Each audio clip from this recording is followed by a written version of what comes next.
She wants to play game. What is cracking, YouTube? It's your boy, One Star Weakfoot, and we are back for another video today. Back for another episode of the Broke Boy Road to Glory. It feels great to see you on the channel again.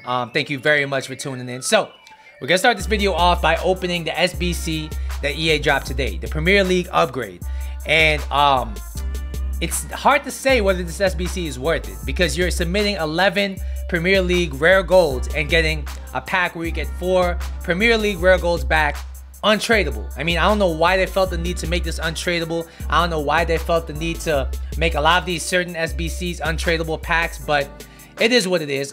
Really, the hope here is that you get a team of the season because, I mean, on face value, it's just not worth it. You're submitting 11 rare golds to get 4 rare golds back from the same league, so it is what it is. We're going to go ahead and submit it anyway because who knows? Maybe we pack something. Even if it's a Soyuncu, even if it's the goalkeeper, Henderson, we're going to take it because it is still a team of the season. So we got this pack to open for you guys. After this, we will be jumping into the squad selection screen. I'll be giving you an update on how I did in the weekend league. And of course, as you can tell by the thumbnail, we will be talking about the man, the myth, the legend, Butragueno. So without further ado, let's get it. Hopefully EA gives me a walkout because I had the most horrible weekend league. I mean, it was shocking. We'll talk about it more later.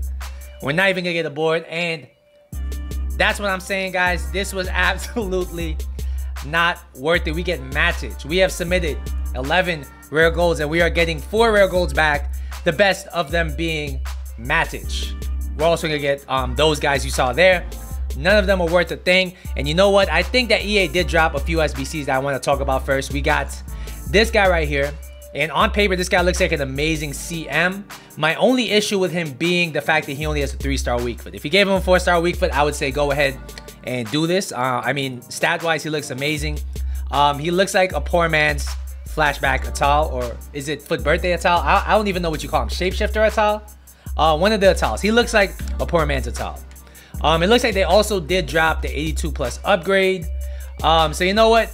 Let me look at the requirements for this real quick before I do anything. Drastic, 7 rare players. Yeah, we're gonna go ahead and do this. All right, so as you see on the screen, we have completed the SBC. 33 chem, 7 rare gold players. Let's get into it. And I'd venture to say this is actually a better value than the EPL gold upgrade that they did release today. So 82 plus upgrade. Can we get lucky? Can we at least get the 84 or 85? I mean, I'm not really gonna put any money on it. I'd venture to say we're probably gonna get an 82 here. So let's get into it. I'm not gonna hold my hopes out, but if we do get a walkout, I might get gassed. Let's see. Yup, as I said, we're gonna get an 82 there. I'm not gonna do any more of these SBCs on this account today. I'm just not. It's probably not worth it. Oh, it's only 182. I thought we get 2 82s for that. Even worse, we get Odegaard. Yeah, let's jump into the squad real quick. So, as you guys know, this is the squad I used for this weekend league. And I'm going to give you some updates on the stats of the new players. We got Simon. And overall, I was really happy with this red pick. He was a great, great card. As you see here, he played 29 games in the weekend league. He got 7 goals and 9 assists. And that doesn't really look like a great contribution, but he was playing left cam in the 4-2-2. So he did his job. He did it well. He brought the ball up the pitch. He was able to play make a bit. His dribbling and pace were absolute game changers. The other new player we brought in was Enzo Perez. He played 32 games. 29 of them were in the weekend league. He had a decent goal and assist contribution. How do I feel about him? I think he's definitely worth the unlock, but I don't think he's a great midfielder. At the beginning of the weekend league, he was absolutely killing it for me. Defensively, he made a really, really big impact. But offensively, I noticed his limitations when the weekend league pushed on, because he's paired with Essien in the midfield. And together, they did feel a bit too defensive. Another thing I noticed with Perez is, even though it says he has 85 dribbling, he did feel a little slow to turn. He did feel a little clunky. I wasn't really a fan of that. And towards the end of the weekend league, I did have to sub on Atal for him to really give me that extra oomph in the midfield. But of course, as you guys know, the main man of the episode, the star of the show, the one we're reviewing today is going to be Emilio Butragueno, the Prime Moments version. And it's a historic review for me. It means a lot to me because if you guys have followed my channel from day one, you'll know that the first review I ever did was last year. I think it was a Prime Butragueno, but it was a Butragueno card I did last year. And that's what really got me into doing player reviews. I saw how many people viewed the video. I saw how many people found it helpful. And I really went down this path of doing a lot of player reviews. And I would say that Butragueno holds a special place in my heart because of that. And then when you look at the beginning of this year, I did get an untradeable Butragueno from Icon Swaps. I have used that card for 850 games. So my experience for the last 2 years in FIFA have very much been tied to Butragueno. So I felt like it was only a matter of time until I tried his Moments card. This was a weekend league. We did it. And as you guys see here, he got a really good contribution. 29 games in the weekend league, 23 goals, 6 assists. Before we go any further though, if you're enjoying the content, do me a favor, hit the like button down below. And if you're new to the channel, please consider subscribing to the channel. I appreciate all you guys at home, as always, for watching this video. So, when you look at this Butragueno card, I mean, it looks absolutely nuts. I've used his baby version for a long time now. And what I can tell you is as the game progressed, he hasn't been as good as he was at the beginning of the game. Mainly, there's a few issues I've had with him. There's a few things I've noticed that I feel like are shortcomings on that card that have been fixed on this card. I mean, that Butragueno feels quick, but it doesn't feel rapid. This Butragueno has now 95 pace. The baby Butragueno doesn't really have the shot power, I believe, to be a top tier finisher on this game. This new Butragueno now has 91 shot power along with 98 finishing. This Butragueno also brings in improved dribbling, improved passing, decent physical, and of course 88 stamina. So without further ado, we're gonna jump into the gameplay. I'm gonna let you guys know, is this Butragueno card worth it? And I'm gonna let you guys know about my horrible weekend league. Let's go. All right, lads. So according to Footbin, this card's costing you 2.4 million. Well, actually, no, I bought him for 2.4. He's now selling for 2.2 million on the PS4 market. Is he worth that money? I would have to say absolutely. All right. This card is one of the best strikers I have used on this game, and that's no exaggeration. We're gonna break down the stats though, so you know exactly what to expect at home. So first, we're going to talk about his pace. He has 95 pace, and as expected, this guy felt rapid. He felt, for the first time I've used any Butragueno card, more sure to beat the defensive line than any other Butragueno card I've ever used. I mean, you could use baby Butragueno, and he will beat the defensive line more times than not. But this Butragueno is juiced. He has that extra pace. He has that extra acceleration coming out of the skill move. And most importantly, he has 94 sprint speed. So once he's in behind, he's staying in behind. This card, pace-wise, has to be a 9.75 out of 10. Next, we're going to talk about shooting. This Butragueno card boasts 94 shooting, which is much improved on his other versions. How's it feel in game? The first thing I'm going to say is that this guy's shot is one of the best shots I have felt on this game. I mean, he has 98 finishing, 91 shot power, 5-star weak foot, and on top of that, he does have the finesse shot trait. So as expected, this guy literally finishes everything in the box from a good angle. If you get him into that near post angle that everybody likes to abuse, he's going to finish that thing 10 times out of 10. The fact he has the 5-star weak foot and the fact that he does have the finesse shot trait allows him to be versatile as a scorer. He's not limited only to the near post shots. He can shoot it on either foot, and he can finesse or near post at a high success rate. His attack positioning at 95 is also very noticeable, and he's just one of those cards that's broken. He has insane pace, insane attack positioning. He doesn't get marked very well by defenders. He just doesn't.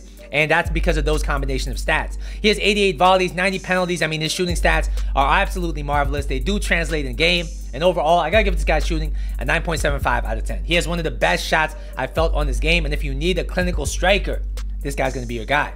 Next we want to talk about here is his passing. He has 83 passing. And he has good and bad stats here. He has 93 vision, 89 short passing, 81 curve. Those are good stats for a striker. And as expected, he was a bit of a playmaker. He is a bit of a guy that can bring other players into the game and then around the box. That being said, he has 65 long passing, which means that his long passing is going to be a bit mediocre. You don't want to use him to send over the top through balls, anything like that. I mean, he can do it at a decent level, but it's just not going to be something he excels at. Overall, though, this guy's passing was very good. He's definitely good at linking up play, and I do have to give his passing an 8.5 out of 10. Next, we're going to talk about this guy's dribbling, and this was one of the places I really noticed the upgrade on his card the most. This guy's dribbling is lights out, and you might be wondering at home, does he miss the 4-star, 5-star skill moves? He only has 3-star skill moves. Is that a con?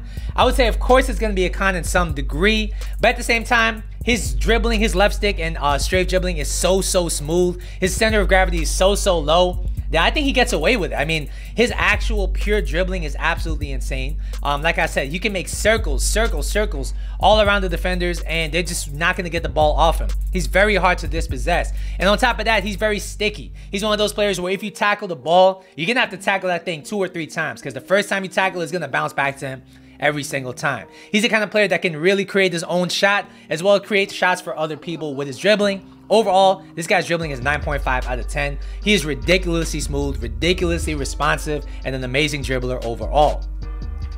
Finally, we'll be talking about his physical, and this is another aspect where he got a sizable upgrade. The fact he now has 88 stamina means that he will last all game at the striker position. He has 67 strength on paper, which doesn't look great, but when you take into consideration his low center of gravity, his high agility and balance, it actually allows him to ride challenges here or there that you wouldn't expect, and it does allow him to get that extra strength to do the L1 fake shot and not get knocked off the ball. Overall though, this guy's physical has to be a 7.5 out of 10. Alright guys, so what's the final verdict on this card? I think this card is probably one of the best strikers I've used. He's so suited to the meta this year, even more so than last year. And I mean, he does have all the things you need out of a striker. 5-star weak foot, check. Breakaway pace, check. I mean, this guy has a finesse shot trait as well. He has 98 finishing. He has great link-up play with his good passing. And his dribbling is just lights out. So honestly, this guy is a total package. And he pretty much is like a team of the season version of Ben Yedder. This is exactly what I expect the team of the season Ben Yedder to feel like, and the fact that he's only 2.2 million, I think is actually a good price. I mean, you have to compare him to the Dalglish's, the Eusebios, the Pelés of the world, and I think he's that good. He's definitely up there as one of the best attackers you can buy on this game. So I definitely rate him. You should definitely give him a try. Alright guys, so you might be wondering, how did I finish this weekend league? Last episode I left off at 8-3. And the goal was gold 1. The goal was always going to be gold 1. And I had a good run on Saturday. I didn't get to post a video because I instead reviewed Mahrez. And I had a good run though. On Saturday, I ended off 14-4. I go into Sunday. And oh my God. I have no words for what's happened on Sunday. I think I left 12 to 13 games for me to play on Sunday because I was trying to take my time with it. I was trying to play quality rather than quantity. And at first it was going well. I went from 14-4 to 18-7, which is not too bad. It's not too shabby. I'm in pole position for gold 1. Surely I can't choke gold 1. I mean, there's no way you can be, because I went from 14-4 to 15-4 to 18. There's no way I can be 15-4 and choke gold 1. But boys, it's happened. I have choked gold 1. Not only that, I went from 18-7 to 18-11 to 18-11. And now you understand why I didn't post a video yesterday. Even now, I'm pretty upset talking about it because I feel like a lot of the things that happened in the game were just out of my control. And it comes down to a few things, all right? Because as you guys know, this is probably the most important weekend league of the year, being that EPL team of the season isn't packs, isn't red picks, everything like that. So it became a combination of a few things. Number 1, the gameplay was delayed. Number 2, people were playing extra sweaty, extra annoying, and just playing possession to the most extreme degrees I've ever seen in the weekend league so far this year. So those two combination of things, in conjunction with the fact that I left so many games for Sunday, I think I reached my breaking point, guys. I don't know what it was. I mean, the way I was losing in some of these games was just so frustrating. I felt like I was getting hard done by. I mean, there were so many games I would have more shots. I'm talking about a lot more shots than my opponent. A lot more shots on target than my opponent, and I would lose to very fluky goals. I hit the post, it felt like every single game, multiple times. And I was giving up deflection goals every single game, multiple times. And I put it down partly to being unlucky, because when the delay is this bad, and the delay was bad, I'm pretty sure most people will tell you the delay this weekend was bad. When the delay is this bad, I mean, it comes down to a lot of luck. It comes down to a lot of chance.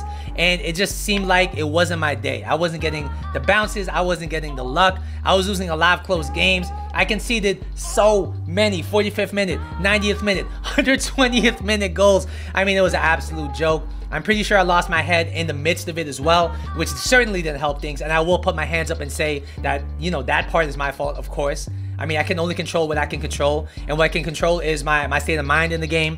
And as I've said, I probably lost my head a little bit. We finished 18-11. 18-11 after being 15-4. It's an absolute shame. You hate to see it. I felt like I did get hard done by. But when you look at the other streamers of this game, you look at Nick Run the Foot Market. This guy's a very good player. He's gotten 30-0 before, and he barely finished Elite 3. You have a lot of players complaining about the same thing. A lot of people sweating their nuts off to hit ranks lower than what they hit. So it makes me feel better in the sense that I feel like I'm not alone. So what I have to say to you guys is hats off to you guys. Respect to you guys if you did play the weekend league and you did sweat your nuts off for this. It was not fun. This was one of the weekend leagues where I just did not have fun at all, win or lose in any of these games. They were just absolutely horrendous to play. But that's my weekend league, and I gotta own it, and I gotta let you guys know how it went. All right, guys, so that's gonna be my Broke Boy episode. Hopefully you guys enjoyed it. Hopefully you guys found it helpful. Let me know in the comment section down below what your weekend league experience was like. I hope you guys, for my sake, had a better weekend league than me. Hopefully you guys enjoyed the episode again. So yeah, I'll see you guys in the next episode, but until then, later.